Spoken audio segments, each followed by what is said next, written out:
झाली पाहिजे, शिक्षकांनी ही मागणी केली आहे। आंदोलक महिलेला अश्रू अनावर झाले। या ठिकाणी मुख्यमंत्र्यांनी आम्हाला भेटीची वेळ द्यावी अशी मागणी आंदोलक करतायत।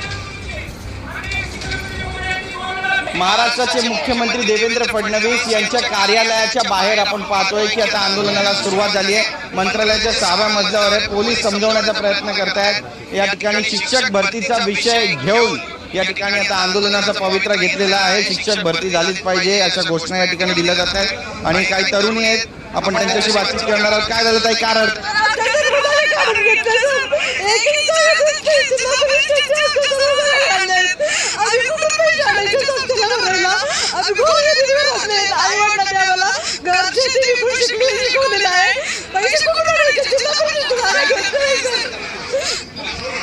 आपण पाहतोय या ठिकाणी बघा पोलीस या सगळ्यांना आवरण्याचा प्रयत्न करतात, मात्र 50-60 तरुण जे आहेत ते मंत्रालयाच्या 6व्या मजल्यावर आज पोहोचले आणि या ठिकाणी त्यांनी आता आंदोलनाला सुरुवात दिली आहे।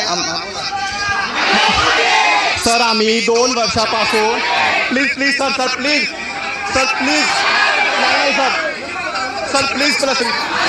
आम्ही 2 वर्षापासून शिक्षक भरतीसाठी प्रयत्न करत आहोत, परंतु आम्हाला ह्या शासनाने फसवलं आहे। ज्या आमच्या जागा हक्काच्या आहे, कारण मुख्यमंत्री साहेब आम्हाला मदत करू शकत म्हणून आम्ही इथे आलो आहे। जर आम्हाला आज मुख्यमंत्री साहेबांनी मदत केली नाही तर आम्ही इथे आत्मदहन करणार, आमचा जीव संपवणार, कारण ह्या शासनाने आम्हाला आज रस्त्यावर झोपण्याची वेळ आणली आहे। आता आम्हाला आत्महत्येस प्रवृत्त केले ह्या शासनाने। आमच्याकडे शासन मान्य जी आर कशा पद्धतीचं सध्या वातावरण मंत्रालयाच्या 6व्या मजल्यावर आहे। मुख्यमंत्र्यांना भेटायला ते दर आठवड्याला तरी एकदा पण भेटत। आज निवडून दिलेले मुख्यमंत्री आदिवासी कोळी जमातीसाठी महादेव कोळी, टोकरे कोळी